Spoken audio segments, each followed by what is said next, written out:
이 남자는 준호라고 합니다. 설날 저녁 식사 자리에서 장인어른 이 글을 소개했죠.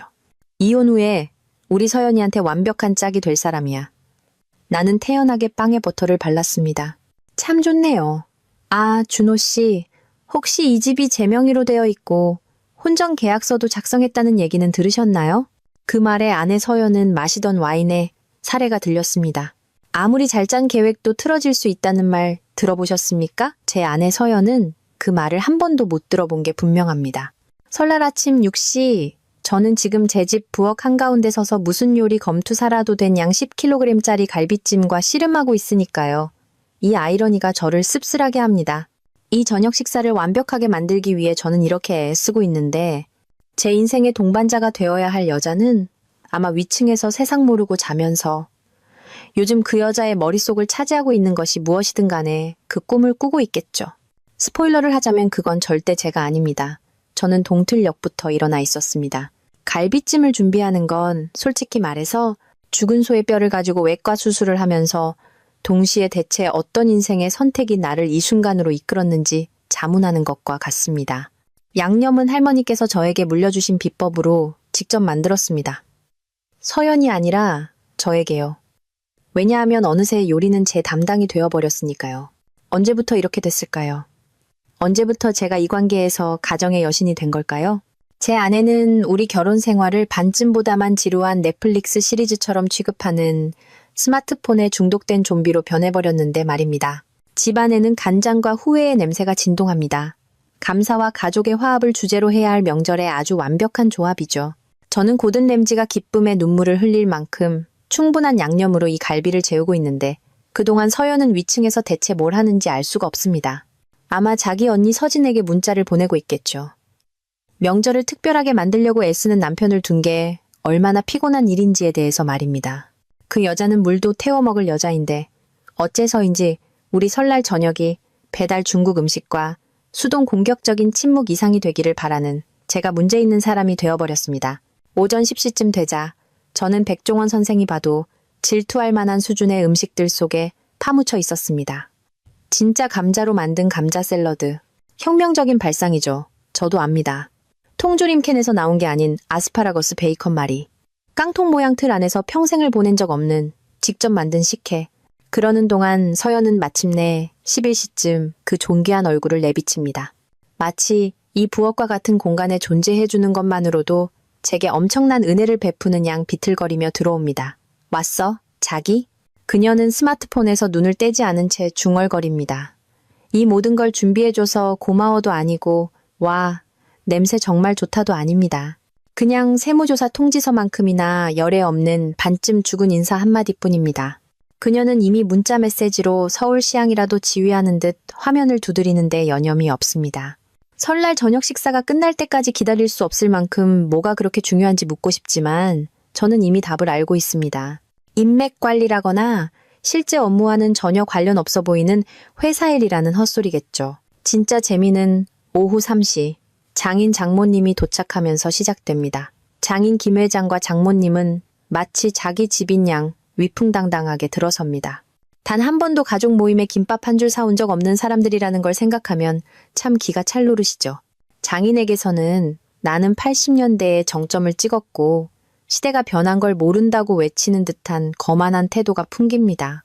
장모님은 작은 나라의 국방 예산을 감당할 만큼의 보석을 몸에 두르고 있습니다. 그들은 오자마자 모든 것을 비평하기 시작합니다. 집안의 온도, 제가 고른 음악, 가구 배치 방식까지 마치 할인 매장에서 온 웨딩 플래너 한 쌍이 나타나서 제 파티가 형편없다고 말해주는 것 같습니다. 그 다음은 서연의 언니, 서진입니다. 서진은 모든 대화를 자기 자신에 대한 이야기로 만들면서 동시에 방 안의 모든 사람을 모욕하는 기술을 완벽하게 터득한 여자입니다. 남부러울 것 없는 칭찬처럼 들리지만 실은 비꼬는 재능이 있죠. 어머 민준씨, 올해는 정말 실력 발휘 제대로 했네. 그녀는 제가 마침내 새로운 재주를 배운 원숭이라도 되는 양 말합니다. 고마워요, 서진씨. 당신의 열정에 정말 압도될 지경이네요. 하지만 이제부터 상황이 흥미로워집니다. 흥미롭다는 건 완전히 엉망진창이 된다는 뜻입니다. 4시 30분경 제가 마치 가정의 신이라도 된 듯 오븐에서 갈비찜을 꺼내는 순간 초인종이 울립니다. 서연은 마치 로또 당첨금이라도 받으러 온 사람처럼 의심스러울 정도로 열정적으로 벌떡 일어나 문으로 달려갑니다. 그리고 그녀는 준호를 데리고 돌아옵니다. 준호는 남의 집 설날 저녁 식사에 초대받지도 않고 나타난 준호라는 이름의 남자에게서 기대할 수 있는 모든 것을 갖추고 있습니다. 키가 크고 그 인형 같은 방식으로 어리석을 정도로 잘생겼으며 웬만한 사람들 월세보다 비쌀 것 같은 스웨터를 입고 있습니다. 저는 보험을 팔지만 이걸 소명이라고 생각합니다. 라고 외치는 듯한 연습된 미소를 짓고 있죠. 그리고 그는 장담하건대 오는 길에 편의점에서 사온 와인 한 병을 들고 있습니다. 아마 자세히 보면 가격표도 그대로 붙어 있을 겁니다. 장인어른은 이 남자를 보자 크리스마스 트리처럼 얼굴이 환해지며 거의 넘어질 듯이 그를 소개합니다. 민준아, 이쪽은 준호 씨. 준호 씨, 이쪽은 서연이 남편 민준 일세. 그가 남편이라고 말하는 방식은 마치 그게 임시 직함인 것처럼 들리게 합니다. 진짜 선생이 나타날 때까지 자리를 채우고 있는 기간제 교사처럼 말이죠. 장모님은 거의 빛이 날 지경입니다. 결혼 생활 15년 동안 제게 단 한 번도 보여준 적 없는 따뜻한 환영을 준호에게 보내고 있습니다. 바로 그때 장인어른이 모든 것을 수정처럼 투명하게 만드는 폭탄을 떨어뜨립니다. 준호 씨가 이혼 후에 우리 서연이한테 완벽한 남자야. 그 말은 독성 구름처럼 공중에 떠다닙니다. 그리고 갑자기 모든 이상한 대화들, 모든 속삭이는 전화통화들, 새벽 3시까지 이어졌던 모든 여자들만의 밤이 완벽하게 이해되기 시작합니다. 이건 설날 저녁 식사가 아니었습니다. 이건 젠장할 오디션이었던 겁니다. 그들은 제 대체 인력을 데려왔고 제가 이미 죽어서 묻힌 사람인 양 그를 뜯어보는 동안 제가 거기 앉아 미소 짓기를 기대했던 겁니다. 뒤따르는 침묵은 토네이도가 덮치기 직전에 들리는 그런 종류의 것입니다. 준호는 치과 치료나 다단계 설명회를 포함해 지구상의 그 어떤 곳이라도 지금 여기보다 낫겠다고 생각하는 얼굴로 서 있습니다. 서연의 얼굴은 식탁보보다 더 하얗게 질렸습니다. 그리고 난생 처음으로 그녀는 스마트폰을 보고 있지 않습니다. 심지어 서진조차 입을 다물고 있는데 이게 아마 오늘 첫 번째 설날의 기적일 겁니다. 그래서 제가 뭘 하냐고요? 저는 천천히, 신중하게, 마치 신성한 의식을 치르듯 김치 한 조각을 집습니다. 그리고 이 방 안에 저를 바보 천치로 생각하는 듯한 사람들로 가득 찬 이 방을 올려다보며 미소 짓습니다. 비열한 미소도 화난 미소도 아닙니다. 누군가가 자신의 본 모습을 정확히 보여주었을 때 그 명확함에 감사하며 짓는 그런 종류의 미소입니다. 참 좋네요. 저는 완벽하게 집은 김치를 한 입 베어 물며 말합니다. 혹시 이 집이 제 명의로 되어 있고 혼전 재산 계약서도 작성했다는 얘기는 들으셨나요? 서연의 와인잔이 마치 신경계 질환이라도 생긴 듯 손에서 떨리기 시작하고 그녀의 얼굴에서 핏기가 너무 빨리 사라져서 감자 샐러드 위로 그대로 기절할까봐 걱정될 정도입니다. 준호는 이것이 정교한 몰래카메라인지 아니면 자신이 정말로 남의 가정부라 한복판에 발을 들여놓은 것인지 알아내려는 듯 방을 둘러보고 있습니다. 갈비찜은 식어가고 잡채는 아마 굳어가고 있을 겁니다. 그리고 제 결혼 생활은 명백히 끝났습니다. 하지만 나의 태슈도 저는 이보다 더 살아있다고 느껴본 적이 없습니다. 몇 달 동안 제가 미쳐가고 있다고 생각하며 보낸 결과가 이겁니다. 왜 아내가 이상하게 행동하는지, 왜 그녀의 가족이 평소보다 더 거만하게 구는지, 왜 모두가 아직 듣지도 못한 농담의 주인공을 보듯 저를 쳐다보는지 궁금해했죠. 알고 보니 농담의 대상은 그들이었습니다. 그들은 제가 체커를 두고 있을 때 자기들은 체스를 두고 있다고 생각했습니다. 하지만 진실은 저는 완전히 다른 게임을 하고 있었다는 겁니다. 시작하기 전에 규칙서를 제대로 읽어본 게임 말이죠. 장모님의 얼굴이 마치 복권에 당첨된 사람처럼 환하게 빛납니다. 맹세컨대 만약 그녀가 무슨 정신 나간 요정 데모처럼 손뼉을 치기 시작한다면 제게 남은 마지막 설날의 정신마저 잃어버릴지도 모릅니다. 그녀는 의자에서 거의 튀어오르듯이 준호를 마치 재림 예수와 복권과 완벽한 사위가 하나로 합쳐져 디자이너 스웨터를 입고 나타난 존재인 양 바라봅니다. 그 여자는 마치 2개의 포춘 500대 기업 합병을 성공적으로 조율한 것처럼 행동합니다. 실제로는 제 설날 저녁에 웬 무작위 남자를 초대해서 제 아내를 훔쳐가게 한 것뿐인데 말이죠. 어머 준호 씨, 장모님이 감격에 차서 말합니다. 그녀의 머리 주위로 하트가 떠다니는 게 보일 지경입니다. 마치 중매쟁이가 되는 아이디어에 사랑에 빠진 만화 캐릭터처럼요. 민준이한테 준호 씨가 하는 일에 대해 꼭 좀 얘기해줘요. 아까 김서방이 그러는데 금융 쪽에서 아주 성공했다면서요? 그녀는 금융이라는 단어를 마치 제가 그 앞에 무릎 꿇고 경배해야 하는 마법의 단어인 양 말합니다. 아줌마, 나는 당신 딸이 계산기 없이는 수표 잔고도 못 맞추던 시절부터 내 사업을 해왔어요. 솔직히 말해서 그녀는 지금도 3번은 시도해야 겨우 맞추지만요. 장인어른이 마치 준호의 개인 홍보팀장이라도 된 듯 끼어듭니다. 거의 폼폼을 들고 응원을 이끌기 직전입니다. 준호 씨는 최근에 미래캐피탈에서 파트너가 됐네. 그는 마치 자기 깃털도 아닌 것을 뽐내는 자랑스러운 공작처럼 가슴을 부풀리며 발표합니다. 여의도에서 가장 명망 있는 회사 중 하나지. 집안도 은행업계 전반에 인맥이 탄탄하고 그가 말하는 걸 듣고 있으면 마치 준호가 돈을 발명했거나 부자들이 더 부자가 되는 새로운 방법을 발견한 것 같습니다. 정말 노벨 상감이죠. 이 친구. 준호는 헤드라이트에 비친 사슴처럼 서 있습니다.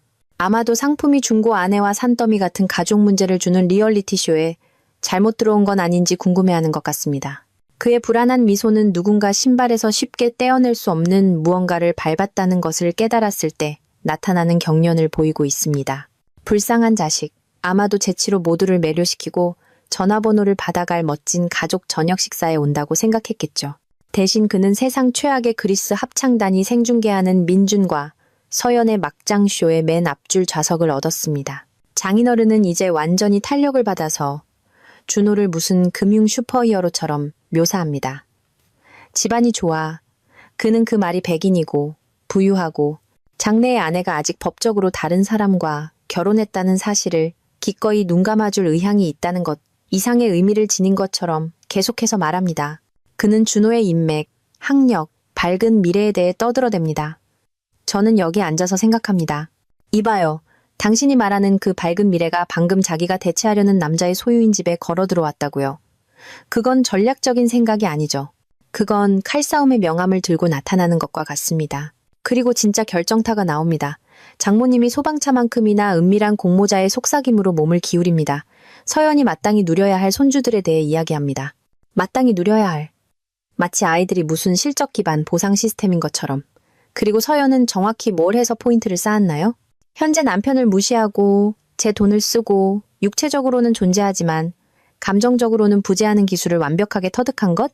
만약 그게 아이를 가질 자격 기준이라면 인구의 절반은 아마 아이 없이 살아야 할 겁니다.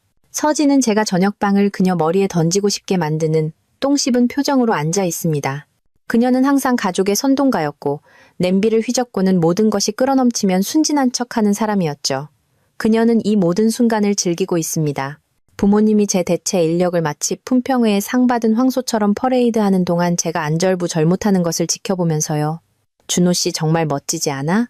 그녀는 짜증나는 조연 역할을 맡은 디즈니 영화 오디션이라도 보는 것처럼 속눈썹을 깜빡이며 끼어듭니다. 능력도 있고 잘생겼고 서연 언니는 정말 운이 좋네. 그를 만나서. 만날 것이다나 언젠가 만날지도 모른다가 아니라 만나서 과거형입니다. 마치 이미 끝난 일인 것처럼 그들이 이미 이야기에서 저를 지워버리고 아무도 요청하지 않은 속편으로 넘어간 것처럼요. 그녀가 그렇게 아무렇지 않게 말하는 방식은 거의 인상적입니다. 은근한 척하면서 그렇게 노골적으로 드러내는 데는 진짜 기술이 필요하죠. 준호는 시간이 갈수록 더 불편해 보이며 뜨거운 석탄 위에 서 있는 것처럼 한 발에서 다른 발로 무게를 옮깁니다. 그 친구는 아직 뇌세포가 좀 남아있는 게 분명합니다. 이 모든 상황이 엉망진창이라는 것을 깨닫기 시작했으니까요. 그의 머릿속에서 생각이 굴러가는 게 거의 보일 지경입니다. 잠깐만, 저 사람들이 나를 아내의 남편과 함께 저녁 식사에 초대한 건가? 지금 진심인가? 대체 어떤 가족이 이딴 짓을 하지? 한편 서연은 태연한 척하려고 애쓰지만 햇볕에 탄 피부에 사포질을 하는 것처럼 어색하기 짝이 없습니다. 그녀는 부모님에게 제발 닥치고 이 상황을 더 명백하게 만들지 말라고 텔레파시라도 보내려는 듯 당황한 표정을 계속 보냅니다. 하지만 장모님과 장인어른은 그들의 원대한 계획에 너무 몰두한 나머지 딸이 저녁 식탁에서 창피함에 서서히 죽어가고 있다는 것을 눈치채지 못합니다. 저는 의자에 등을 기대고 갈비찜을 한 입 더 먹으며 시간을 끈 다음 그들이 구축한 이 작은 환상에 현실을 좀 투하할 시간이라고 결정합니다. 있잖아요. 저는 마치 날씨나 축구 점수에 대해 얘기하는 것처럼 대화체 목소리를 유지하며 말합니다. 이거 정말 흥미롭네요. 서연이의 미래와 그녀가 마땅히 누려야 할 것에 대한 이 모든 이야기 말이에요. 저는 말을 멈추고 그 말이 공중에 떠도는 동안 반찬 그릇으로 손을 뻗습니다. 그런데 좀 웃긴 게 있어요. 저한테는 웃기지만요. 우리가 지금 앉아있는 이 집, 여러분 모두가 서연이의 밝은 새 미래를 계획하고 있는 이 집 말입니다. 그거 제 명의예요. 서연이랑 만나기도 전에 할머니께 물려받은 겁니다. 방 안은 한밤중에 영안실보다 더 조용해집니다. 핀 떨어지는 소리도 들릴 정도입니다. 혹은 이 경우에는 준호의 자신감이 구멍난 풍선처럼 빠져나가는 소리가 들릴 정도죠. 그 친구는 장인어른이 팔아넘기던 그 안전한 미래에 몇 가지 복잡한 문제가 딸려 있다는 것을 이해하기 시작합니다. 즉, 그 안전함이 완전히 다른 사람의 소유라는 것을요. 하지만 저는 아직 끝나지 않았습니다. 아니요. 이제 막 시작입니다. 그리고 서연이가 서명했던 그 혼전 계약서. 저는 외과 의사가 부러워할 만한 신중한 정밀함으로 다른 빵에 버터를 바르며 계속합니다. 자신은 완전히 독립적이고 내 돈은 필요 없다며 그렇게 서명하고 싶어 했던 그 계약서 말이에요. 네, 그거 아직 유효합니다. 법조계에서 말하는 것처럼 철통 같죠. 저는 방금 독점 계약으로 포커 게임에 나타났다는 것을 깨달은 듯한 표정의 준호를 쳐다봅니다. 준호 씨는 계약서에 대해 잘 이해하시겠죠? 금융업에 계시니까요. 진실의 아름다운 점은 그것이 버터에 뜨거운 칼이 들어가는 것처럼 헛소리를 꿰뚫는다는 것입니다. 그들의 모든 원대한 계획들, 그들이 빠져나갈 수 있다고 생각했던 모든 거만한 가정들, 이 작은 저녁 극장을 위한 그들의 모든 신중한 연출은 현실이 대화에 들어서는 순간 모두 무너져 내립니다. 서연은 머릿속으로 고등 미적분학이라도 풀려는 듯 앉아 있습니다. 아마 모든 가능한 시나리오를 검토하고는 모든 시나리오가 그녀가 서명한 그대로, 즉 아무것도 얻지 못하는 것으로 끝난다는 것을 깨닫고 있을 겁니다. 준호는 헛기침을 합니다. 그가 이 난장판에서 완전한 바보처럼 보이지 않으면서 우아하게 자신을 빼낼 방법을 찾고 있다는 것을 알 수 있습니다. 불쌍한 친구, 아마도 부모님을 매료시키고 곧 이혼할 여자와의 관계로 순조롭게 나아갈 간단한 가족 저녁 식사에 왔다고 생각했겠죠. 대신 그는 여자가 실제로는 이혼하지 않았고 남편은 어디에도 가지 않을 것이며 이 모든 것이 크리스토퍼 놀란 영화보다 더 복잡하다는 것을 깨닫는 현장의 맨 앞줄 좌석을 얻었습니다. 사람들이 방 안의 다른 모든 사람보다 자신이 더 똑똑하다고 가정할 때 이런 일이 일어납니다. 그들은 실제로 사실인 것 대신에 사실이기를 바라는 것에 기반하여 계획을 세웁니다. 그리고 현실이 그들의 작은 환상적인 저녁 파티에 초대받지 않고 나타났을 때 모두 충격을 받습니다. 이제 여기서부터 정말 재밌어집니다. 재미있다는 건 다 큰 어른들이 제가 체스를 두는 동안 자기들은 체커를 두고 있었다는 사실을 깨닫는 걸 지켜보게 될 거라는 뜻입니다. 과소평가받는 것의 아름다운 점은 사람들이 너무 일찍 입을 놀리고 패를 보여주는 경향이 있다는 겁니다. 그들은 제가 아내가 업그레이드 상대를 물색하고 있다는 사실조차 모르는, 아무것도 모르는 얼간이처럼 저를 대해왔습니다. 하지만 반전은 저는 무슨 일이 벌어지고 있는지 정확히 알고 있었고 그들이 이 작은 기습을 계획하기 훨씬 전부터 이 대화를 준비해 왔다는 겁니다. 저는 포크를 내려놓고 앞으로 몸을 기울입니다. 공격적인 방식이 아니라 보통 사람들을 지독히 불안하게 만드는 그 차분하고 통제된 방식으로요. 제가 이게 어떻게 돌아가는 건지 설명해 드릴게요. 제 목소리는 너무나 합리적이어서 거의 무서울 정도입니다. 여기 계신 모든 분들이 재정 상황에 대해 약간 혼란스러워 하시는 것 같으니 말이죠. 저는 마치 크레용을 사용하지 않고 먹어치운 유치원생들에게 기초 수학을 설명하려는 선생님처럼 테이블을 둘러보며 각자와 눈을 맞춥니다. 서연이와 제가 소유한 모든 것은 분리되어 있습니다. 저는 마치 그들의 전체 계획을 해체하는 대신 일기예보를 논하는 것처럼 와인을 한 모금 더 마시며 계속합니다. 제 사업집은 제 겁니다. 이 집 제 겁니다. 할머니께서 물려주신 유산에 포함된 경기도의 아주 좋은 부동산들, 그것도 제 겁니다. 아주 잘 나가고 있는 투자 포트폴리오, 대단히 감사합니다만 짐작하셨겠지만 제 겁니다. 각 단어는 망치질처럼 내리꽂힙니다. 저는 준호의 얼굴이 출퇴근 시간의 신호등보다 더 많은 변화를 겪는 것을 볼 수 있습니다. 서연이 약해 빠진 항의로 끼어들려고 하지만 저는 교통정리를 하는 것처럼 손을 들어 막습니다. 자, 이 모든 게 얼마나 불공평하게 들리는지에 대해 누군가 흥분하기 전에 개인의 선택이라는 작은 것을 모두에게 상기시켜드리죠. 저는 편안하게 등을 기댑니다. 왜냐하면 여기가 제가 정말로 즐기기 시작하는 부분이기 때문입니다. 서연이는 그 혼전 계약서의 모든 단어에 동의했습니다. 사실 그녀가 고집했죠. 엘리너의 얼굴에 떠오른 표정은 값을 매길 수 없을 정도입니다. 마치 누군가 그녀에게 명품 핸드백이 사실은 지위 상징에 전혀 관심 없는 평범한 사람들에 의해 만들어진다고 말한 것 같습니다. 그럴 리가 없어 그녀는 내뱉습니다. 왜냐하면 그녀의 소중한 딸이 가족 회의와 상의 없이 결정을 내렸을 수 있다는 생각이 산타클로스가 실존하고 그가 북극에서 횡령을 해왔다는 사실을 아는 것보다 더 충격적인 모양입니다. 오, 아주 가능하죠. 저는 거의 친절하게 말합니다. 미소와 함께 전달되는 부드러운 진실보다 더 파괴적인 것은 없으니까요. 서연이는 우리 재산을 분리하는 것에 대해 아주 단호했어요.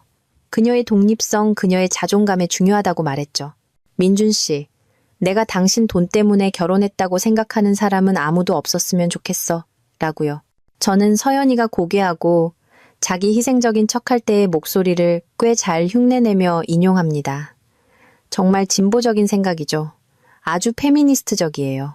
장인어른의 얼굴은 혈압이 위험 수위에 도달할 수 있음을 시사하는 흥미로운 붉은색으로 변하고 있습니다.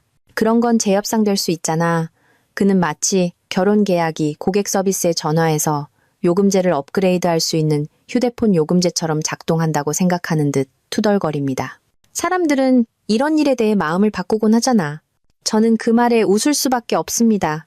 웃겨서가 아니라 너무나 아름답게 순진해서요. 이건 아니에요, 장인어른.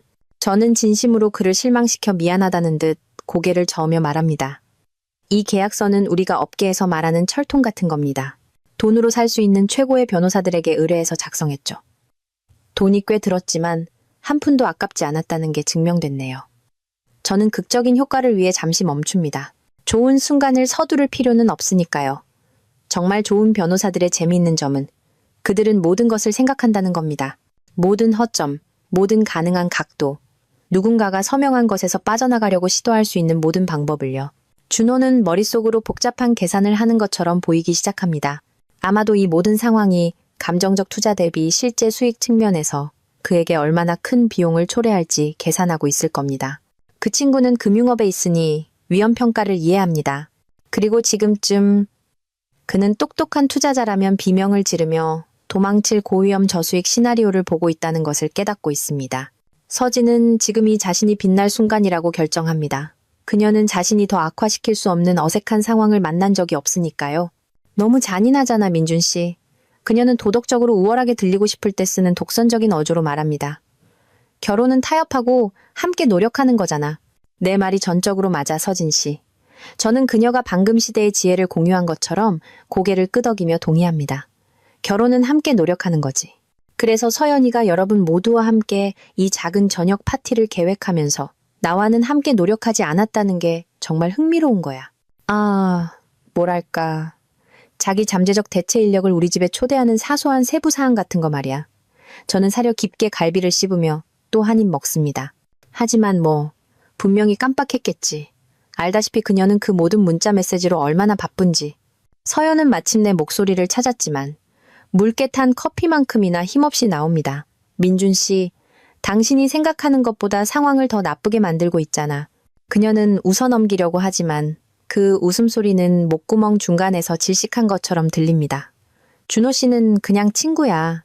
가족 친구. 저는 현명하게 고개를 끄덕이며 반복합니다. 그렇지. 아버지가 이혼 후 서연이에게 완벽한 남자라고 소개하는 그런 종류의 가족 친구. 대단한 우정이네, 서연아. 정말 깊은 관계야. 저는 눈을 가린 치과 의사에게 신경치료를 받는 편이 낫겠다고 생각하는 듯한 표정의 준호에게로 향합니다. 준호 씨, 친구. 당신이 그냥 친구였다는 거 알았어요? 왜냐하면 장인어른이 당신을 소개한 방식은 마치 당신이 서연이의 이혼 후 삶에서 아주 특정한 역할을 위한 오디션을 보는 것처럼 들렸거든요. 준호는 입을 열지만 아마도 외교적이고 변호사다운 말을 하려 했겠지만 아무 말도 나오지 않습니다. 똑똑한 남자입니다. 때로는 누군가의 결혼 생활이 실시간으로 폭발하는 한가운데 서 있을 때 침묵이 최선의 방책입니다. 장인어른은 뇌졸중을 일으키거나 소리를 지르기 시작할 것 같은 어쩌면 둘 다일 수도 있는 특정한 보라색을 띠고 있습니다. 이복의 민준군. 그는 마치 이것이 그들이 꾸며낸 어떤 헛소리 거래를 받아들이도록 나를 위협할 수 있는 비즈니스 협상인 것처럼 시작합니다. 어렵게 굴 필요 없네. 우리 모두 어른이잖아. 전적으로 옳으신 말씀입니다, 장인어른. 저는 조롱하는 듯한 축배로 와인잔을 들어 올리며 동의합니다. 우리는 모두 어른이죠. 그래서 어른은 자신의 선택의 결과에 책임이 있다는 점을 지적할 때 모두가 이해할 것이라고 확신합니다. 저는 와인과 순간을 모두 음미하며 한 모금 마십니다. 그리고 서연이는 그 혼전 계약서에 서명할 때 자신의 선택을 매우 분명히 했습니다. 아주 어른스러웠죠. 정말 아주 책임감 있었어요. 장모님은 수년 동안 배우에서 상황을 조종해왔기 때문에 누군가 그녀의 규칙에 따라 놀기를 거부할 때 어떻게 대처해야 하는지 잊어버렸습니다. 그녀는 압력을 가하면 사람들이 굴복하는 데 익숙하고 순전히 특권 의식적인 성격의 힘으로 자신의 뜻을 관철하는 데 익숙합니다. 하지만 상황에 대해 진정으로 준비되어 있는 것의 장점은 그것이 다른 사람들의 헛소리로부터 당신을 방탄으로 만들어준다는 것입니다. 이건 터무니없어. 장모님은 마치 자신이 영국 여왕이고 내가 방금 커피 머그 잔에 차를 내오자고 제안한 것처럼 선언합니다. 서연이는 이보다 더 나은 대우를 받을 자격이 있어. 그녀를 알아주고 제대로 부양할 수 있는 남자를 만날 자격이 있다고. 물론 그 함의는 내가 알아주지도 않고 부양 능력도 없다는 것이죠. 다른 사람들이 기부한 돈으로 자선갈라를 조직해서 자신이 모금한 공을 가로채는 것이 사회공헌이라고 생각하는 여자에게서 나올 소리로는 참 대단합니다. 정확히 뭐보다 더 낫다는 거죠? 저는 진심으로 궁금해서 묻습니다. 그녀가 스마트폰으로 문자를 보내는 동안 하루 종일 설날 음식을 요리한 남편보다 더 낫다는 건가요? 자기 집을 소유하고 성공적인 사업을 운영하는 사람보다 더 낫다는 건가요? 가족을 실제로 부양할 수 있기 때문에 단 한 번도 그녀에게 재정적으로 기여해달라고 요청한 적 없는 남자보다 더 낫다는 건가요? 저는 이제 워밍업이 되었습니다. 왜냐하면 여기가 수년간 혀를 깨물어 온 것이 마침내 보상받는 곳이기 때문입니다. 아니면 그녀와 법적으로 결혼했고 어디에도 갈 의향이 없는 사람보다 더 낫다는 뜻인가요? 준호는 헛기침을 합니다. 그가 말할 때 그의 목소리는 이전의 자신감의 약 90%를 잃었습니다. 여기에 약간의 오해가 있는 것 같습니다. 그는 말합니다. 타이타닉호에 약간의 항해 문제가 있었다고 말하는 것과 같죠. 저는 서연 씨가 상황이 그렇다고 들었습니다. 그는 아마도 그 문장을 끝내는 것이 자신이 다른 사람의 아내에게 의도적으로 접근했다는 것을 인정하는 것을 의미한다는 것을 깨닫고 말을 멈춥니다. 상황은 보이는 그대로입니다. 저는 그에게 말합니다. 저는 사실 그 친구가 약간 안쓰럽습니다. 그를 그냥 보내줄 만큼은 아니지만 빠져나갈 구멍을 줄 만큼은요. 당신은 의사소통에 약간의 문제가 있는 결혼 생활에 발을 들여놓은 겁니다. 서연이의 가족은 그녀가 업그레이드 가능하다고 생각하는 것 같지만 법적으로 말하자면 그녀는 여전히 임자가 있습니다. 저는 그가 이 정보를 처리하는 것을 지켜보며 잠시 멈춥니다. 자, 준호 씨, 당신은 똑똑한 사람처럼 보이는군요. 다른 사람의 문제에 우연히 발을 들여놓았다는 것을 인식할 만큼은 똑똑하겠죠. 이 모든 상황의 아름다운 점은 모두의 신중하게 구축된 환상이 실시간으로 무너지는 것을 지켜보는 것입니다. 그들은 모든 것을 파악했다고 생각했습니다. 불편한 남편을 제거하고 업그레이드를 데려오고 서연이가 마땅히 누려야 한다고 생각하는 사람과 행복하게 사는 것. 단 한 가지 사소한 세부사항을 잊어버렸을 뿐입니다. 나는 어디에도 가지 않을 것이며 그것을 증명할 서류를 가지고 있다는 것. 이 저녁 식사는 세상에서 가장 불편한 마라톤으로 변해가고 있고 저는 모두가 이 막장 쇼를 끝까지 앉아있는 것만으로도 참가 트로피를 나눠줘야 한다고 생각하기 시작했습니다. 갈비찜은 식어가고 와인은 침내교도 결혼식의 물처럼 흐르며 이 방의 긴장감은 칼로 자를 수 있을 만큼 짙습니다. 우연히도 이 시점에서는 조각칼로 무언가를 자르는 것보다 칼로 긴장감을 자르는 것이 더 나은 용도일지도 모릅니다. 장인어른은 그의 망상에 찬 작은 마음의 축복을 이 어색한 상황의 해결책이 마치 수상한 변속기가 달린 중고차를 팔려는 것처럼 준호에 대한 영업 홍보를 2배로 늘리는 것이라고 결정합니다. 그는 준호의 경력 궤적, 가족 인맥, 빌어먹을 골프 핸디캡에 대해 떠들어대기 시작합니다. 왜냐하면 그것이 남의 아내를 훔칠 가치가 있는 남자를 만드는 것이기 때문입니다. 준호 씨는 뼈대 있는 집안 출신이야. 장인어른은 우리가 인간에 대해 이야기하는 대신 경주말을 사육하는 것처럼 발표합니다. 아버지는 자동차 대리점 3개를 소유하고 있고 어머니는 컨트리클럽 이사회에 계시지. 세상에 신문사들 인쇄를 멈춰라. 준호의 엄마가 컨트리클럽 이사회에 있다고. 언론에 알려라. 교황에게 전화해라. 이것이 모든 것을 바꾼다. 내 말은 테니스 코트 유지 보수에 대해 논쟁하고 클럽이 골프화와 함께 유색 양말을 허용해야 하는지에 대해 논쟁하는 어머니를 둔 것만큼 완벽한 남편감을 나타내는 것은 없다는 것이다. 정말 인상적인 자격증명이다, 장인어른. 준호가 이혼 변호사 비용을 어떻게 감당할지 알아내려고 할 때 분명히 큰 도움이 될 것이다. 장모님은 마치 대포에서 발사된 것처럼 대화에 다시 뛰어들어 내가 레모네이드 가판대를 운영하는 대신 실제 사업을 하고 있다고 생각하는 듯한 어조로 나의 소규모 투자에 대해 비꼬는 작은 말을 합니다. 물론 민준이도 자기 앞가림은 잘하지. 그녀는 말하면서 머리를 쓰다듬고 있는지 확인하고 싶게 만드는 그 후원적인 방식으로 말합니다. 요즘 시장에서 진짜 전문가들과 경쟁하기는 어렵겠지만 말이야. 진짜 전문가들. 아줌마, 나는 당신 딸이 도움 없이 ATM을 사용하는 방법을 알아내기 전부터 내 회사를 운영해왔어요. 내 소규모 투자는 지난 5년 동안 가치가 3배로 뛰었어요. 장인어른 이 골프를 치고 어떤 기업 관료주의의 중간 관리직이 자신을 비즈니스 천재로 만든다고 착각하는 동안 말이죠. 하지만 물론 전문가에 대해 이야기해 봅시다. 사실 장모님, 저는 외과적인 정밀함으로 갈비를 자르며 말합니다. 우리가 투자와 전문적인 성공에 대해 이야기하고 있으니 그 말씀을 하시다니 좀 웃기네요. 저는 완벽하게 양념된 고기와 제가 만들어내는 기대의 순간을 모두 음미하며 잠시 멈춥니다. 제 작은 회사가 올해 꽤 중요한 이정표를 세웠거든요. 사실 가치가 3배로 뛰었습니다. 때로는 크고 화려한 투자보다 소규모 투자가 더 잘 풀리기도 하죠. 아시잖아요. 그녀의 얼굴에 떠오른 표정은 마치 누군가 페라리 옆에 서서 자신의 토요타를 자랑하고 있었다는 것을 깨닫는 것을 보는 것과 같습니다. 장인어른의 입은 물 밖으로 막 꺼내진 물고기처럼 열렸다 닫혔다 합니다. 아마도 그의 소규모 사위가 실제로 얼마의 가치가 있는지 계산하려고 애쓰고 있을 겁니다. 준호는 점점 더 자신이 잘못된 집에 잘못 들어와 잘못된 가족의 저녁 식사를 망친 건 아닌지 궁금해하는 것처럼 보입니다. 하지만 여기가 제가 정말로 즐기기 시작하는 곳입니다. 왜냐하면 저는 마지막을 위해 가장 좋은 부분을 아껴두었기 때문입니다. 아, 그리고 서연아, 저는 순수한 의지력으로 투명 인간이 되려는 듯 앉아있던 사랑하는 아내에게로 향하며 말합니다.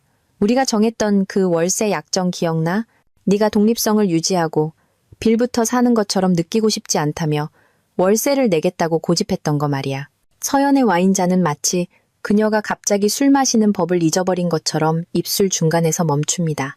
그녀의 얼굴에서 핏기는 배수구로 물이 빠져나가는 것보다 더 빨리 사라집니다. 그리고 맹세컨대 그녀의 뇌가 제가 이 이야기로 어디로 가고 있는지, 그리고 제가 거기에 도착했을 때 얼마나 심하게 아플지 알아내려고 애쓰는 것을 실제로 볼 수 있습니다. 정말 존경스러웠어, 자기야. 저는 미소와 함께 전달되는 진실보다 더 아름다운 것은 없기 때문에 계속합니다. 아주 원칙적이고 아주 현대적이었지. 이미 대출이 다 갚아진 집에 살면서도 가게에 재정적으로 기여하겠다고 한 거 말이야. 저는 모두가 다른 신발이 떨어지기를 기다리는 동안 사려 깊게 잡채를 한 입 더 먹습니다. 그런데 그 은행 이체, 내역들 다 가지고 있어. 매달 시계처럼 정확하게. 내 원칙에 대한 헌신을 정말 잘 보여주지. 장인어른의 얼굴은 마치 정체성 위기를 겪는 기분 반지처럼 다른 붉은색으로 순환하는 흥미로운 모습을 보이고 있습니다. 월세? 그는 내뱉습니다. 왜냐하면 그의 공주 같은 딸이 자신의 집에서 살기 위해 돈을 내고 있었다는 생각이 그녀가 남편을 최신 모델로 바꾸려고 계획하고 있었다는 사실보다 더 충격적인 모양입니다. 서연아, 저게 무슨 소리야? 저는 제가 교육적이지 않다면 아무것도 아니기 때문에 친절하게 설명합니다. 서연이는 우리 결혼 생활 내에서 재정적 독립성을 유지하는 것이 중요하다고 느꼈어요. 정말 힘을 실어주는 일이죠. 제 환대를 이용하는 것처럼 느끼고 싶지 않았던 거예요. 환대라는 단어는 나쁜 냄새처럼 공중에 떠다닙니다. 왜냐하면 이 약정이 결국 그런 것이었기 때문입니다. 제가 단지 지나가는 사람이었던 누군가에게 환대를 제공한 것. 준호는 계산을 끝내고 자신이 발을 들여놓으려던 그 안전한 미래에 몇 가지 흥미로운 복잡한 문제가 딸려 있다는 것을 깨달은 것처럼 보이기 시작합니다. 그 친구는 남편의 집에서 살기 위해 월세를 내고 있던 여자가 복잡한 이혼을 감수할 만큼의 자산을 가지고 있지 않을 것이라는 것을 이해할 만큼은 날카롭습니다. 그의 불안한 미소는 점점 더 불안해지고 미소는 줄어들고 있습니다.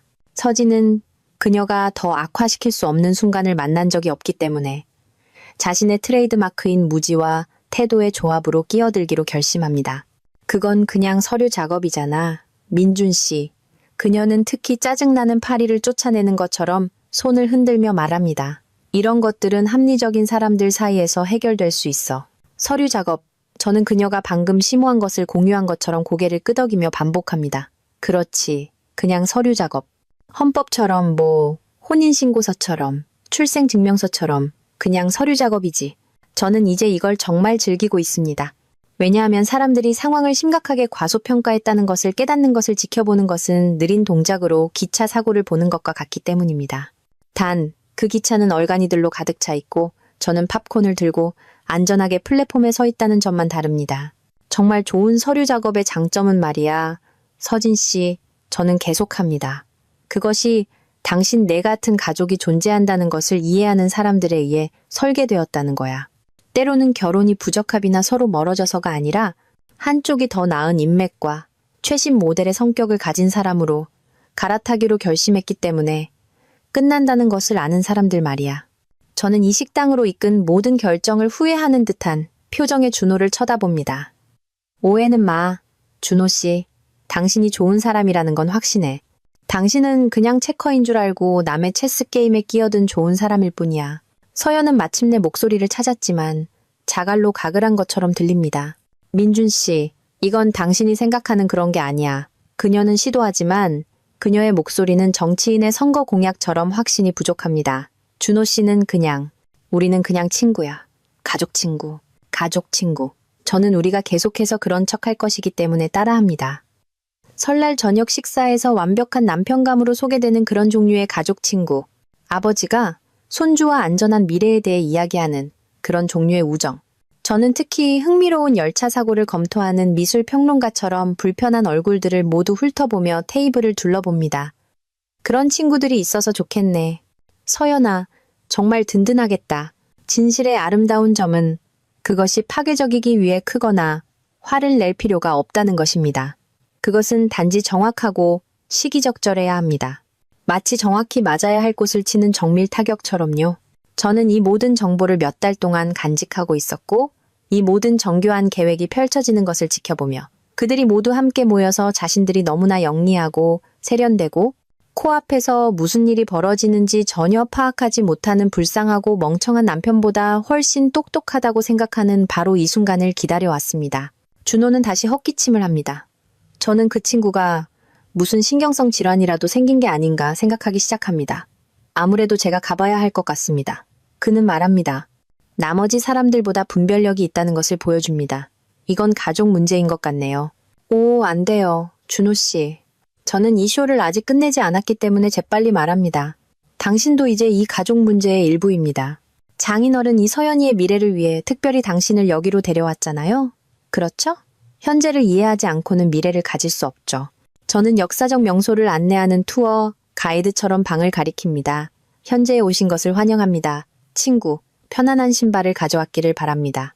긴 산책이 될 테니까요. 친구는 가까이, 적은 더 가까이 두라는 말 아시죠? 글쎄요. 아내가 적이 되면 그녀는 자기 흔적을 감추는데 정말 부주의해집니다.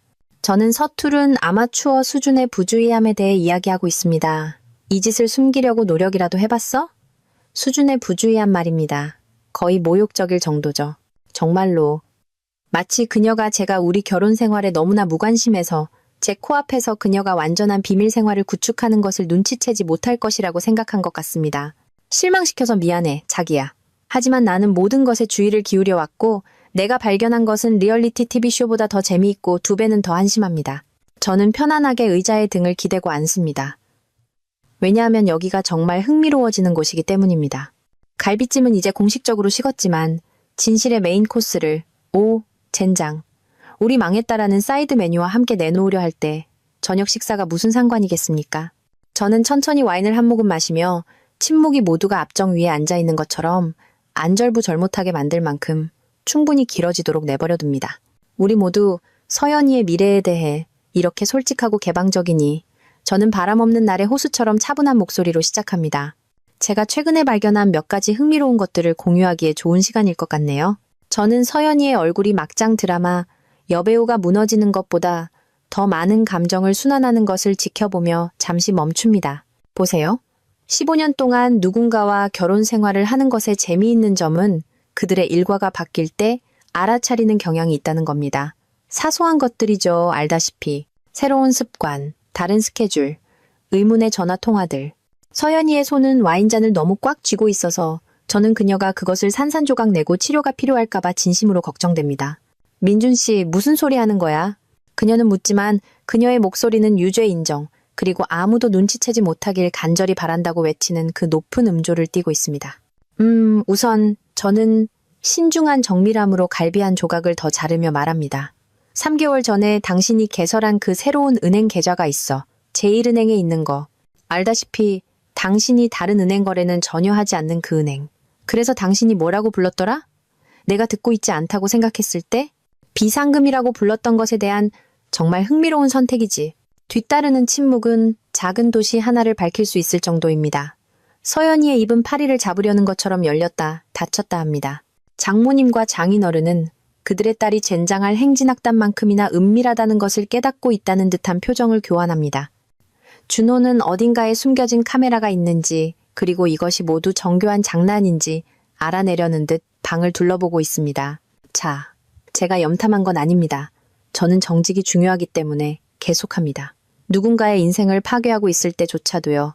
서연이가 지난 화요일 아침에 부엌 카운터에 노트북을 열어둔 채로 뒀어요. 친구들 만나러 급하게 나갈 때 어떤지 알잖아요. 저는 그 단어가 나쁜 방귀처럼 공중에 떠다니도록 내버려 둡니다. 그리고 거기 있었죠. 바로 화면에. 온라인 뱅킹. 아주 흥미로운 입금 패턴을 가진 새로운 계좌. 장인어른은 뇌졸중을 일으킬 것처럼 보이기 시작합니다. 사실 그게 저녁 대화를 상당히 개선할 텐데요. 무슨 입금? 그는 요구합니다. 왜냐하면 그는 마침내 그의 소중한 딸이 그들이 모두 그녀를 대해왔던 무고한 희생자가 아닐 수도 있다는 것을 알아차리고 있기 때문입니다. 오, 그냥 보통 것들이에요. 저는 마치 우리가 금융 사기 대신 장보기에 대해 논하는 것처럼 아무렇지 않게 말합니다. 알다시피 그녀의 일반 계좌에서의 이체, 소액, 너무 눈에 띄지 않게, 아주 조심스럽게, 아주 체계적으로 큰 인생의 변화를 미리 계획하는 사람이 하는 그런 종류의 일이죠. 저는 빈티지와 순간을 모두 음미하며 와인을 한 모금 더 마십니다. 사실 정말 똑똑하죠. 이혼을 계획할 거라면 먼저 현금을 좀 챙겨두는 게 좋으니까요. 하지만 여기가 정말 재미있어지는 곳입니다. 왜냐하면 그 비밀은행 계좌는 단지 전체 요리에 불과하기 때문입니다. 메인 코스는 제가 언급했던 그 호텔 요금 청구서들이고, 와, 정말 대단한 것들입니다. 흥미로운 패턴에 대해 말하자면 저는 계속합니다. 장인어른의 법인카드에 계속해서 나타나는 이 호텔 요금들이 있어요. 장인어른. 특히 신라호텔. 지난 2개월 동안 매주 화요일 오후에요. 장인어른의 얼굴은 보라색에서 회색으로 너무 빨리 변해서 저는 그가 정말로 감자 샐러드 위로 쓰러질까봐 걱정됩니다. 무슨 호텔 요금? 그는 마치 갑자기 후두염에 걸렸거나 성대를 사용하는 법을 잊어버린 것처럼 쉰 목소리로 말합니다. 화요일 오후에요. 저는 모두가 시간표를 이해하도록 돕기 위해 친절하게 반복합니다. 아주 일관성 있고 아주 신뢰할 수 있죠. 정말 시계처럼 정확해요. 저는 불안한 미소가 완전히 사라지고 자신이 조작된 카니발 게임보다 더 심하게 놀아났다는 것을 방금 깨달은 남자의 표정으로 대체된 준호에게로 향합니다. 준호 씨, 친구, 혹시 지난 몇 달 동안 화요일 오후에 어디에 있었는지 기억나세요? 불쌍한 자식은 현실 확인 트럭에 치인 것처럼 보입니다. 그의 눈은 응급치료가 필요할지도 모르는 것처럼 창백해진 서연에게로, 그리고 나에게로, 그리고 자신의 딸을 처음 보는 듯, 그리고 그 모습이 마음에 들지 않는 듯 쳐다보는 장인어른에게로 빠르게 움직입니다. 제가 생각하기에는 준호는 천천히 말합니다. 그리고 그가 자신이 발을 들여놓은 것의 전체 범위를 처리하면서 그의 머릿속에서 기어가 삐걱거리는 소리를 거의 들을 수 있습니다. 상황에, 성격에 대해 약간의 오해가 있었던 것 같습니다. 의사소통은 충분히 있었습니다. 저는 제가 도움이 되지 않는다면 아무것도 아니기 때문에 그를 안심시킵니다. 단지 정직이나 존중, 또는 기본적인 인간의 예의를 포함하지 않는 종류였을 뿐이죠. 저는 재킷 주머니에 손을 넣어 휴대폰을 꺼내 세상에서 가장 기능 장애적인 가족과 셀카라도 찍으려는 것처럼 들어 올립니다. 보세요. 현대 기술의 장점은 모든 것을 너무나 편리하게 만든다는 겁니다. 예를 들어 대화를 녹음하는 것 같은 거요. 방 안의 온도는 약 40도 떨어지고 맹세컨대 장모님이 너무 심하게 떨어서 그녀의 보석이 짤랑거리는 소리를 들을 수 있습니다. 녹음? 그녀는 마치 내가 방금 냉동고에 신체 부위를 보관하고 있다고 말한 것처럼 속삭입니다. 6개월 치요.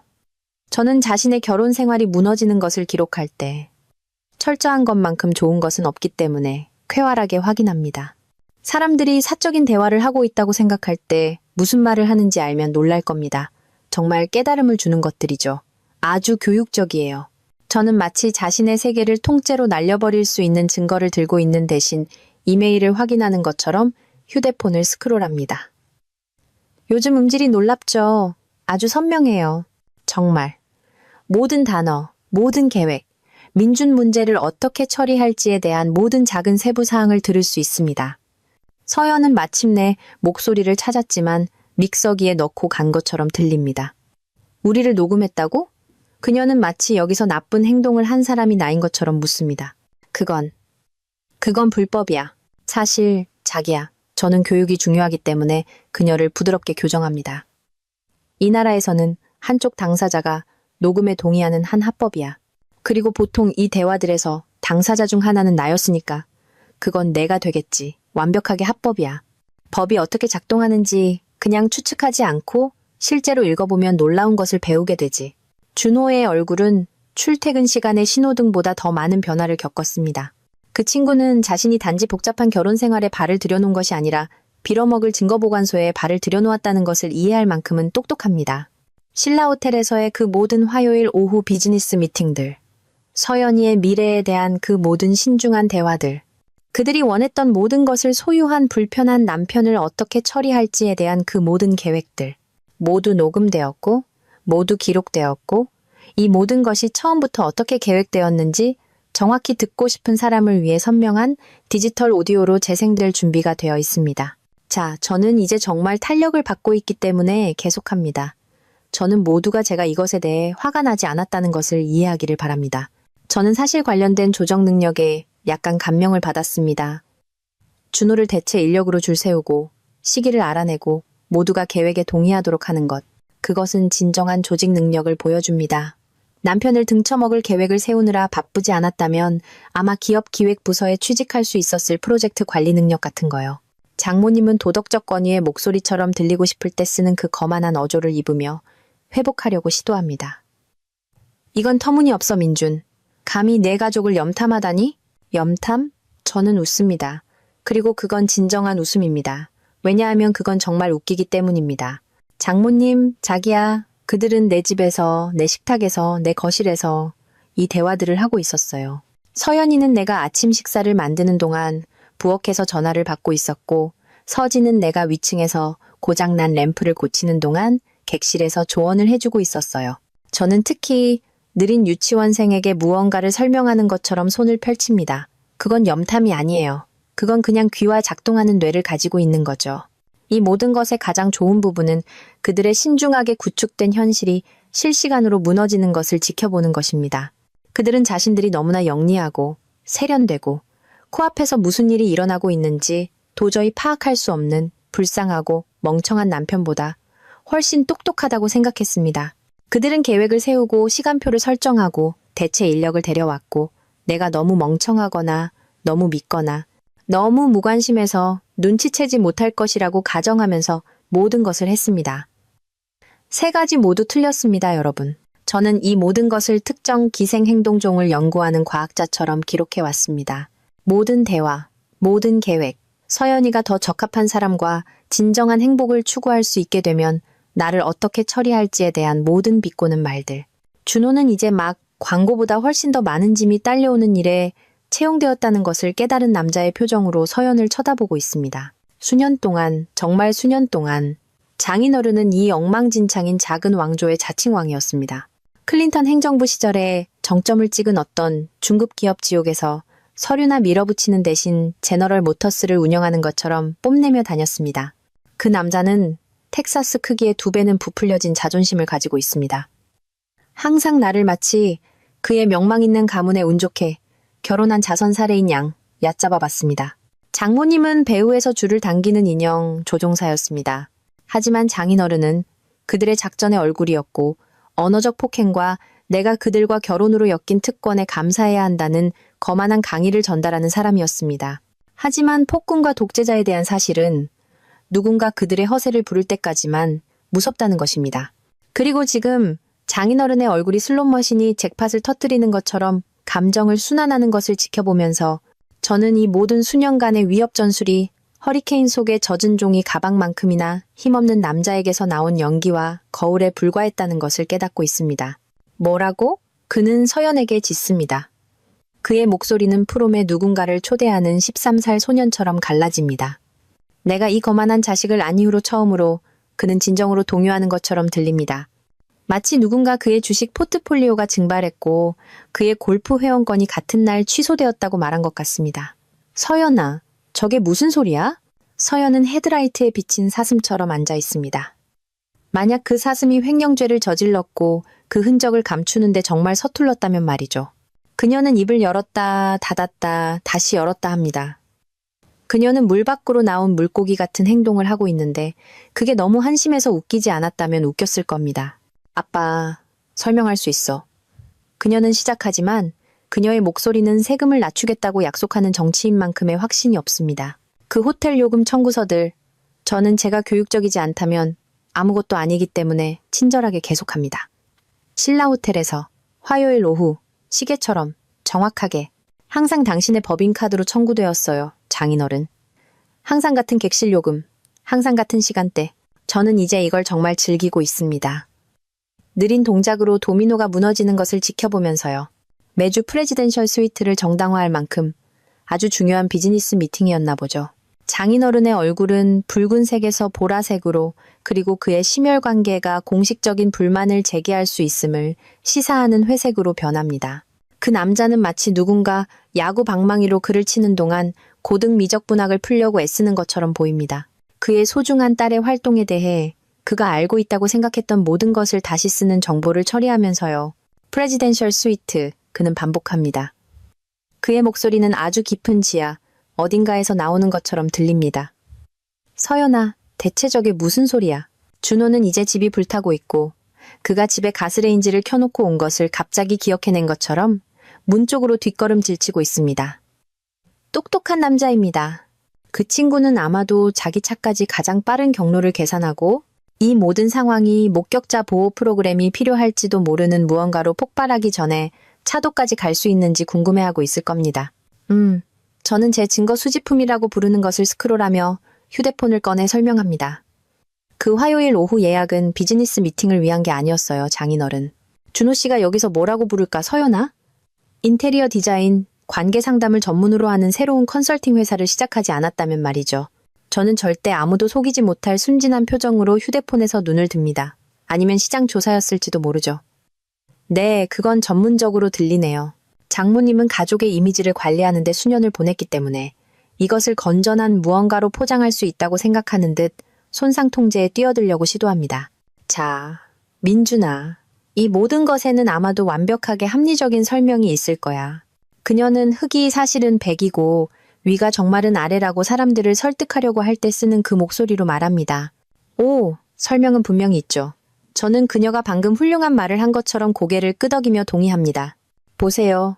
저는 지난주에 장인어른 회사 준법감시팀 직원과 정말 흥미로운 대화를 나눴어요.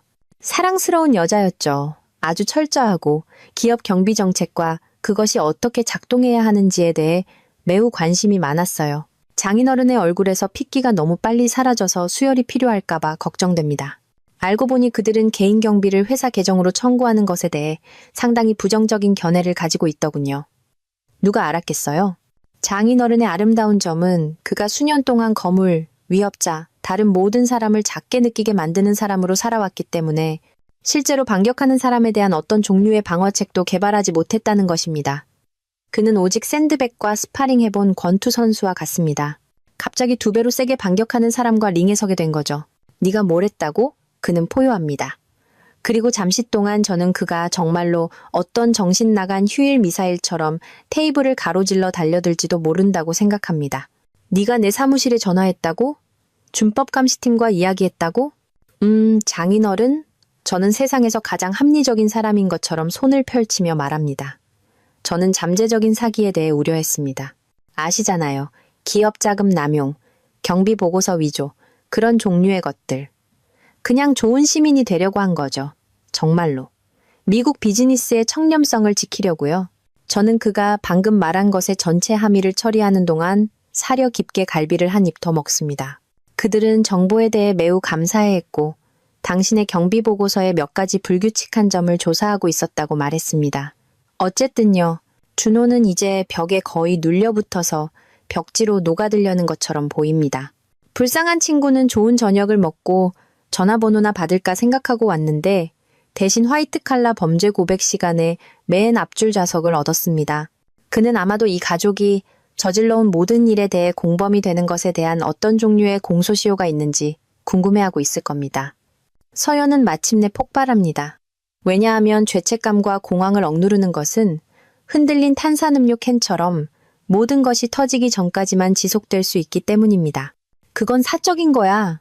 그녀는 사생활이 간통과 금융조작을 사라지게 만드는 마법의 단어라도 되는 양소리칩니다. 넌 내 물건을 뒤질 권리가 없었어. 내 물건? 저는 이것이 분마다 더 좋아지고 있기 때문에 반복합니다. 자기야, 그 호텔 청구서는 내 물건이 아니었어. 그건 네 아버지의 기업 경비였지. 조사의 일부가 되면 기술적으로 공공기록이 되는 거야. 저는 이 다음 부분이 중요하기 때문에 잠시 진지해지며 앞으로 몸을 기울입니다. 그리고 나는 아무것도 뒤지지 않았어. 네가 부엌 카운터에 네 뱅킹 앱이 로그인된 채로 노트북을 열어둔 거야. 그건 염탐이 아니야. 그건 네가 지독하게 부주의했다는 거지. 테이블은 나쁜 날을 맞은 베수비오산처럼 폭발합니다. 장모님은 사생활 침해에 대해 비명을 지르고 서연은 신뢰와 배신에 대해 울고 있습니다. 저를 최신 모델로 바꾸려고 계획해온 사람에게서 나올 소리로는 참 대단하죠. 그리고 서진은 자신의 특기인 유익한 논평을 추가하여 모든 것을 더 악화시키는 평소의 일과를 하고 있습니다. 하지만 장인어른은 완전히 침묵하며 마치 그가 생각했던 사람이 아니라는 것을 깨닫고 처음 보는 것처럼 딸을 쳐다보고 있습니다. 모든 방에서 가장 똑똑한 사람처럼 행동하며 수년을 보낸 남자는 마침내 계산을 하고 그의 딸의 어리석음이 그의 전체 경력을 어뢰로 공격했을지도 모른다는 것을 이해하고 있습니다. 젠장, 서연아. 그는 마침내 속삭입니다. 그의 목소리는 아주 깊은 우물바닥에서 나오는 것처럼 들립니다. 네가 무슨 짓을 했는지 알기나 해? 이게 무슨 의미인지 이해하냐고? 그건 제가 교육에 관한 모든 것이기 때문에 친절하게 말합니다. 그 화요일 오후 비즈니스 미팅이 기업 사기를 전문으로 하는 일부 연방 수사관들에게 매우 흥미로운 읽을거리가 될 것이라는 의미입니다. 당신의 경비 계정이 대통령 후보의 세금 보고서보다 더 많은 조사를 받게 될 것이라는 의미입니다. 그리고 여기 준호 씨는 아마도 지금 당장 지구상의 다른 곳에 있고 싶어 할 것이라는 의미입니다. 준호는 너무나 격렬하게 고개를 끄덕여서 저는 그의 머리가 떨어질까봐 걱정됩니다. 저는 확실히 가봐야겠습니다. 그는 마치 집이 독가스로 가득 찬 것처럼 문 쪽으로 가장자리를 따라가며 말합니다. 이것은 분명히 개인적으로 해결해야 할 가족 문제입니다. 오, 안 돼요. 준호 씨. 저는 이 공연을 아직 끝내지 않았기 때문에 말합니다. 당신도 이제 이 가족 문제의 일부입니다. 장인어른 이서연이의 이혼 후 업그레이드가 되도록 특별히 당신을 채용했잖아요. 기억나세요? 직무 설명이 광고보다 조금 더 복잡하게 나왔다고 해서 지금 빠져나갈 수는 없죠. 진실의 장점은 그것이 바이러스와 같다는 것입니다. 일단 풀려나면 모든 거짓말과 반쪽 진실을 감염시켜 전체 구조가 자체 무게에 무너질 때까지 사방으로 퍼집니다.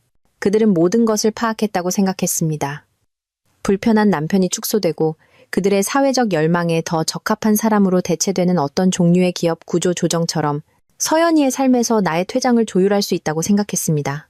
대신 그들은 장인어른의 경력이 끝날지도 모르는 상황을 만들었고 서연이의 미래는 그들이 계획했던 것보다 훨씬 덜 안전해 보이며 준호는 어떻게든 시간을 거슬러 올라가 이 저녁 식사 초대를 거절할 수 있는지 궁금해하고 있습니다. 장모님은 완전히 이성을 잃습니다. 정말 완전히요? 그녀는 마치 자신이 다른 사람들이 돈을 기부하는 자선 행사를 조직하여 자선 활동가로 인정받는 것이 가장 큰 자랑거리인 오하이오 출신의 중산층 여자가 아니라 폐위된 유럽 왕족이라도 되는 양 가문에 대해 비명을 지르기 시작합니다. 이 집안은 명예가 있어. 그녀는 보이지 않는 바이올린 오케스트라를 지휘하는 것처럼 거칠게 손짓하며 소리칩니다. 우리는 이 사회에서 지위가 있다고. 우리가 지켜야 할 가문이 있단 말이야. 가문이라니, 젠장. 그 여자는 마치 그들이 케네디 가문이나 록펠러 가문이라도 되는 양 가문에 대해 이야기합니다. 실제로는 장인어른이 지난 20년 동안 중간 관리직에서 해고되지 않은 것이 가장 큰 업적인 가족인데 말이죠. 정확히 무슨 가문이죠? 저는 진심으로 궁금해서 묻습니다. 그녀의 딸이 사기꾼이고 그녀의 남편이 기업 범죄자라는 것을 지적함으로써 내가 파괴하고 있다고 주장하는 고귀한 가족 전통이 정확히 무엇인지 설명해주면 좋겠네요. 특권 의식의 가문?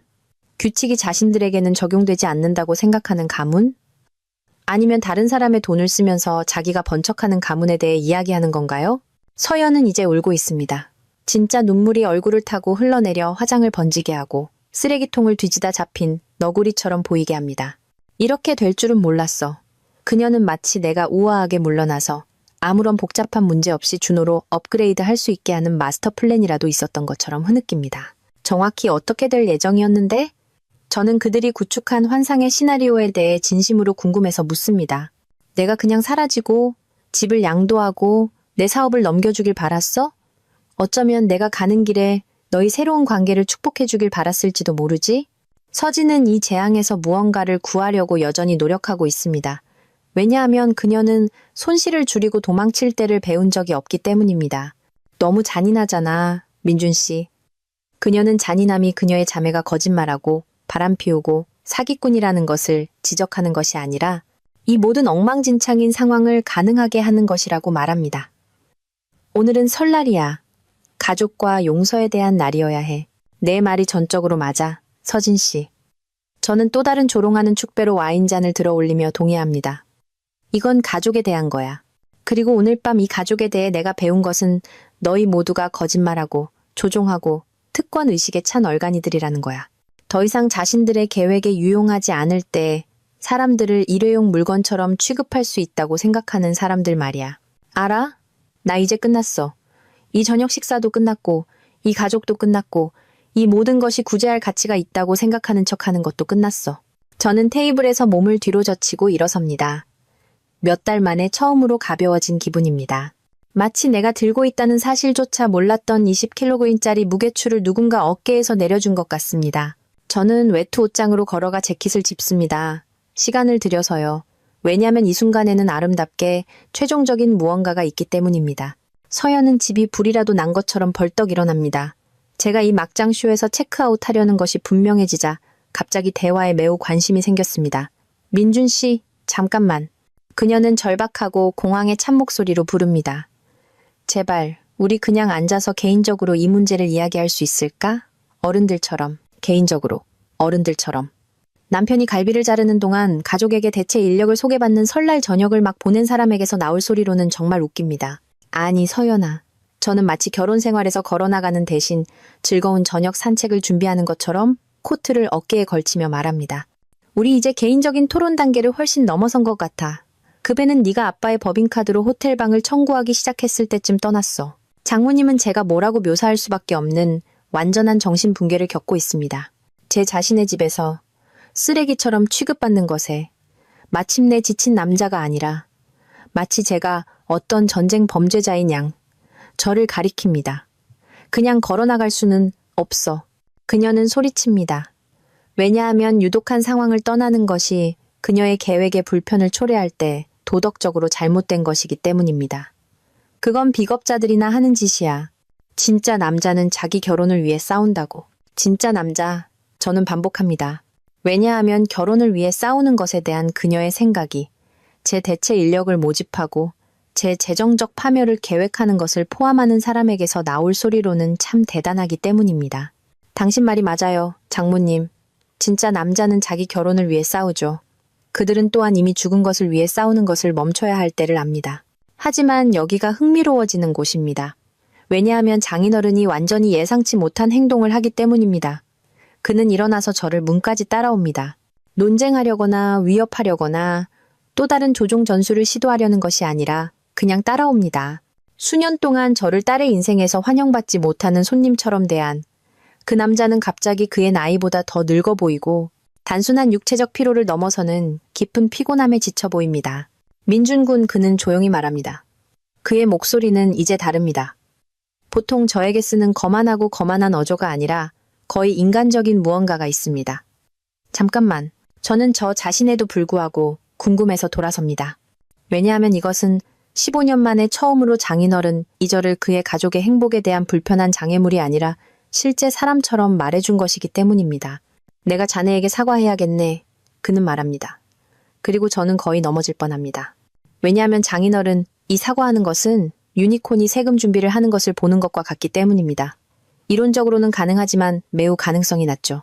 이건 내가 딸을 이렇게 행동하라고 키우지 않았네.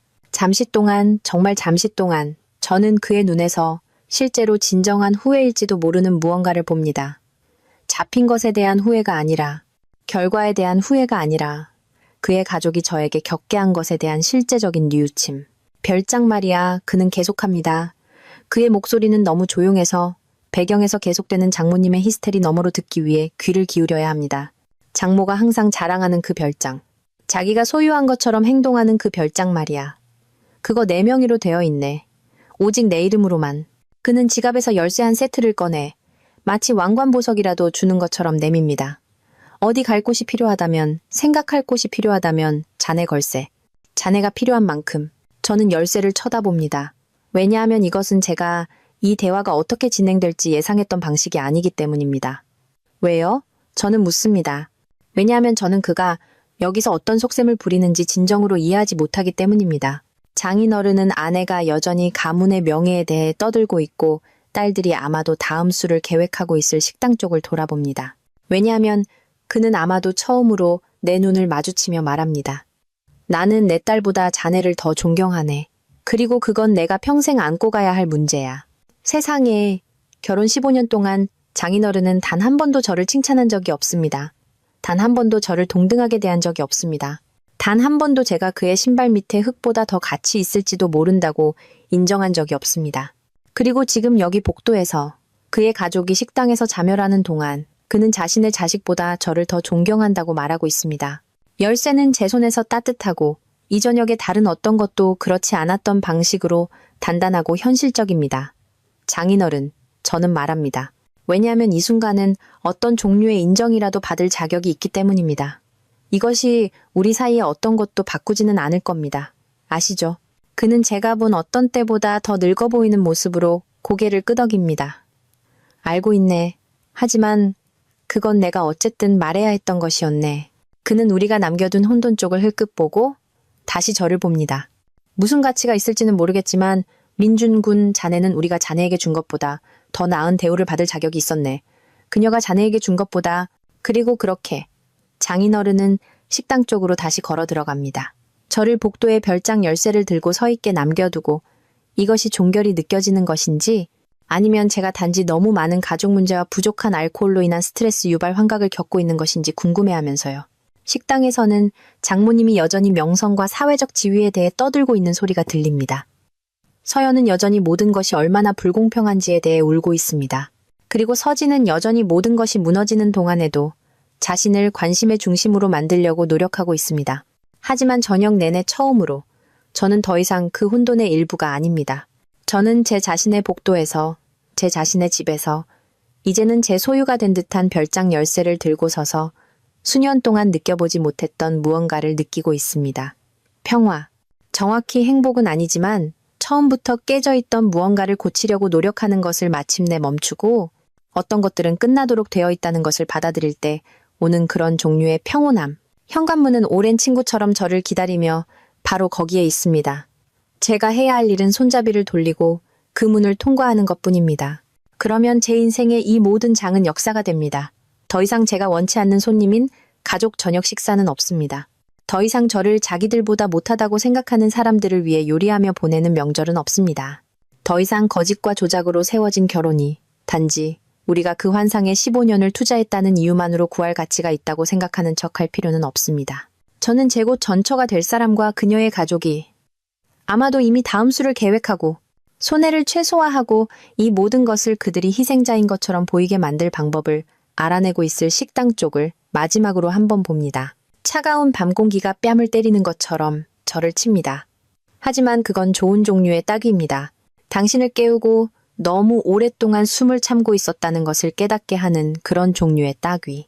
저는 제 자신의 현관에서 잠시 서서 지난 15년 동안 저의 성역이자 감옥이었던 이 집을 돌아보며 영원히 느껴보지 못했던 무언가를 느낍니다. 자유. 제 휴대폰이 성난 말벌처럼 윙윙거리기 시작합니다. 그리고 저는 보지 않아도 그것이 서연, 장모님, 아마도 서진일 것이라는 것을 압니다. 상처받은 감정과 의로운 분노로 위장한 손상 통제와 필사적인 조작의 합창단. 삭제. 그들의 헛소리를 처리하는 대신 그 메시지들이 있어야 할 디지털 망각 속으로 사라지는 것을 보는 것이 얼마나 만족스러운지 놀랍습니다. 저는 제 변호사인 박 변호사에게 전화합니다. 네, 설날입니다. 네, 그는 아마도 자신의 가족과 함께 자신의 저녁 식탁 주위에 앉아 있을 겁니다. 바라건대 그들의 명절 계획을 정리하기 위해 연방수사관팀이 필요하지 않은 가족이기를. 하지만 박 변호사는 이 전화를 몇 달 동안 준비해 왔습니다. 제가 처음으로 서연의 과외 활동과 그녀 가족의 과대망상을 기록하기 시작한 이래로요. 박 변호사님 새해 복 많이 받으세요. 그가 전화를 받자 제가 말합니다. 배경에서는 아이들이 웃는 소리가 들립니다. 정상적인 가족이 정상적인 명절을 보내는 소리. 저보다 더 좋은 저녁을 보내고 계시길 바랍니다. 민준 씨. 그는 놀랐지만 충격받지는 않은 것 같습니다. 우리는 이 대화를 한동안 계획해왔으니까요. 무슨 일 없으시죠? 사실 모든 것이 완벽합니다. 저는 말합니다. 그리고 진심입니다. 월요일 아침 제일 먼저 서류를 제출하고 싶습니다. 전부 다요. 이혼, 사기 고소. 우리가 논의했던 전체 패키지요. 잠시 침묵이 흐릅니다. 그리고 박 변호사의 목소리가 돌아옵니다. 완전히 비즈니스적인. 확실하십니까? 일단 시작하면 되돌릴 수 없습니다. 제 인생에서 이보다 더 확신에 찬 적은 없었습니다. 저는 차에 올라 시동을 걸며 말합니다. 제가 차도를 빠져나갈 때 라디오에서는 김광석이 30 즈음에를 부르고 있습니다. 그리고 저는 제가 가졌을지도 모를 어떤 두 번째 생각도 잠재울 만큼 크게 볼륨을 높입니다. 이것은 상실이 아닙니다. 이것은 해방입니다. 집은 제 것입니다. 제 사업은 안전합니다.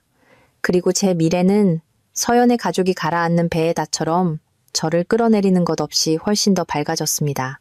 저는 그 집에서, 그 저녁 식사에서, 그 결혼 생활에서 차를 몰고 떠납니다. 그리고 수년 만에 처음으로 저는 실제로 내일을 기대하고 있습니다. 자유는 그 어떤 설날 저녁 식사보다 더 맛이 좋습니다. 제가 제 차도에 들어설 때쯤 저와 오직 저에게만 속한 제 집의 차도에 저는 방금 마라톤을 완주하고 제가 실제로 우승했다는 것을 발견한 것 같은 기분입니다. 집은 조용하고 평화롭습니다. 더 이상 명성에 대해 비명을 지르는 장모님도 없고 존재하는 것만으로도 제게 은혜를 베푸는 것처럼 행동하는 장인어른도 없고 우리 결혼을 더 나은 무언가로 가는 디딤돌처럼 취급하는 서연도 없습니다. 저는 좋은 스카치, 특별한 날을 위해 아껴두었던 18년산 맥켈란을 세 손가락만큼 따릅니다. 알고 보니 엉망인 결혼 생활의 죽음은 정말 특별한 일이었네요. 저는 빈 방에 침묵의 수년 동안 제 자신의 인생에서 저를 이방인처럼 느끼게 했던 사람들의 아름다운 부재에 잔을 들어 올립니다. 새해 복 많이 받아라. 민준아. 저는 큰 소리로 말합니다. 왜냐하면 때로는 자기 자신의 치어리더가 되어야 하기 때문입니다. 새해 복 많이 받아. 자유야. 스카치는 딱 좋게 타오르며 따뜻하고 부드럽고 지독히 비싸게 넘어갑니다. 장인어른의 가족은 그들의 망상, 그들의 가문 헛소리, 그들의 신중하게 조율된 대체 계획을 가질 수 있습니다. 서연은 불쌍한 자식이 오늘 밤에 공연 후에 머물 만큼 어리석다면 준호에게 매달릴 수 있습니다.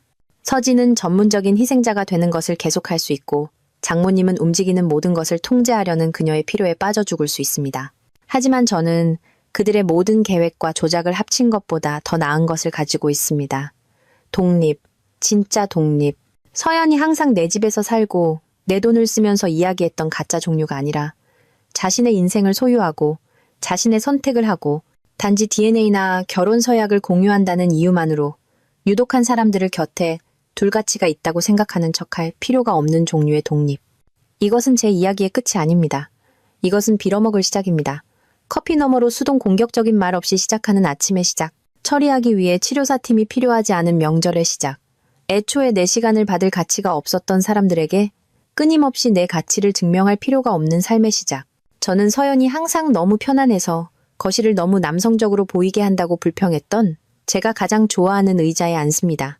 그리고 저는 하루 종일 처음으로 저를 미소 짓게 하는 무언가를 깨닫습니다. 이것은 최악의 설날 저녁 식사가 아니었습니다.